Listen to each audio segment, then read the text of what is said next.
السلام علیکم ورحمت الله وبرکاتو. یو بل نوي ولاګ ته ښه راغلاست. په دې هیله چې د دنیا په هر ځای کې یاست روغ جوړ او صحتمند به یاست او د ژوند چارې به مو په خیر وي. بیا هم کندهار ښار عینو مینا او د جمعې ورځ، نو تاسې پوهېږئ چې په کندهار کې نو د جمعې ورځ د تفریح ورځ وي، د میلې ورځ وي. نو بیا د باندې راوتلي یو عینو مینې ته، نو را سره ګرځوو مو، یو ګړی به په پښو وګرځېږو شاوخوا. د جمعې ورځې حالت به هم در باندې ووینو، میله وال چې د شاوخوا د ښاره څخه راغلي عینو مینې ته هغه به هم در باندې ووینو. راځئ نو ولاګ را سره تعقیب کړئ.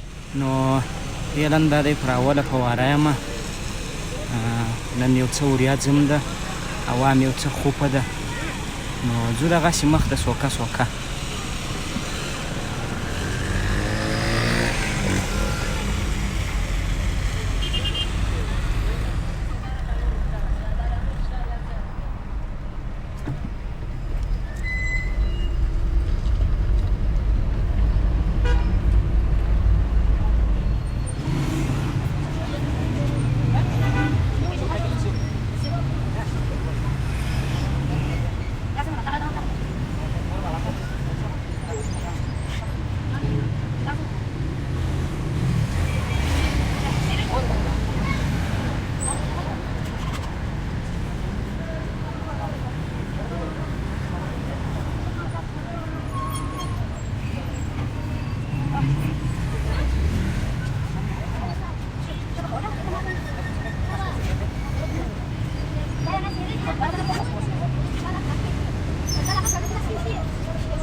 جواري مو راواخیستله،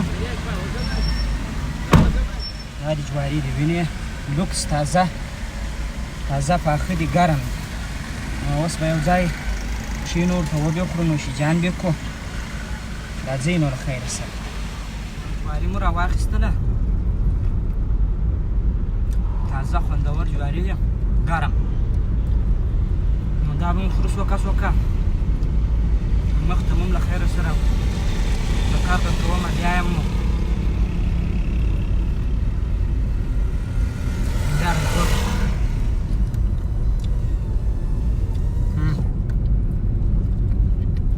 لوکس تازه ګرم دی، داسې نازک جواري هم داسې شي. نو لاندې راکا شولم،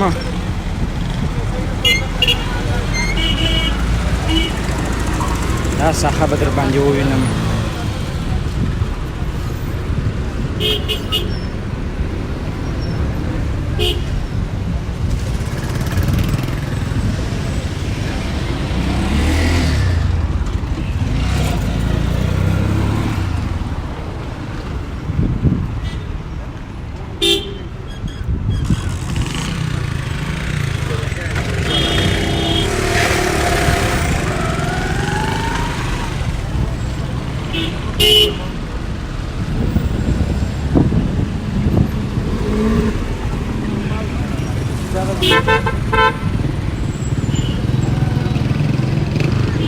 تاسو سیل کوئ د جمعې ورځ ده بس ډېری خلک پر دې لاره باندې اوړي د 2 مینو خوا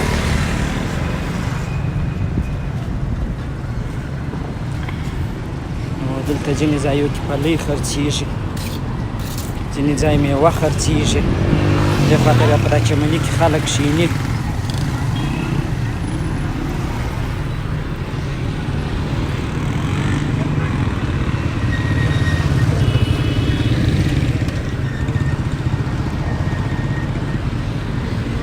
زه هم داسې سوکه سوکه په قدم را روان یم او زما به یو څه قدم سي ستاسو به یو میله سي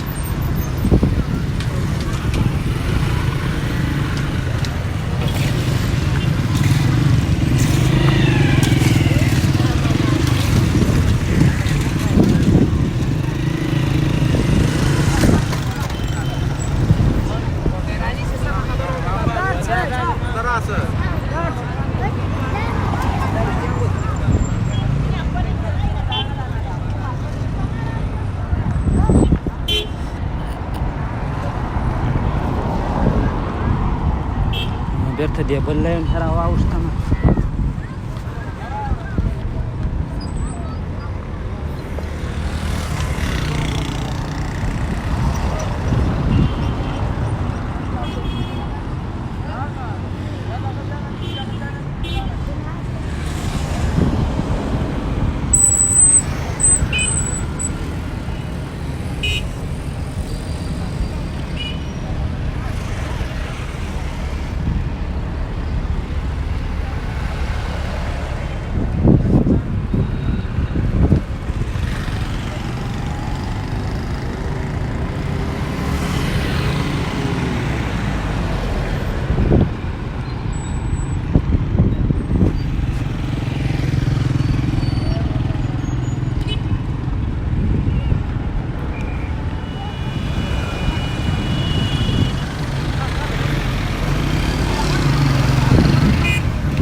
راوسته.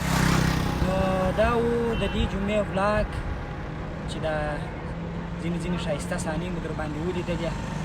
اسمان هم تقریبا وریځ وو، ښه خوپ هوا وه، ښه خوند یې کوئ. چې د باران چم هم کوئ نو باران ونه سو، نو خدای دې وکړي چې ساعت مو تېر شوی، خوند مو راباندې اخیستی. بل ولاګه پرې ماته راکړي اجازه، هر چیرې چې یاست ښه وخت ولرئ. د الله په امان.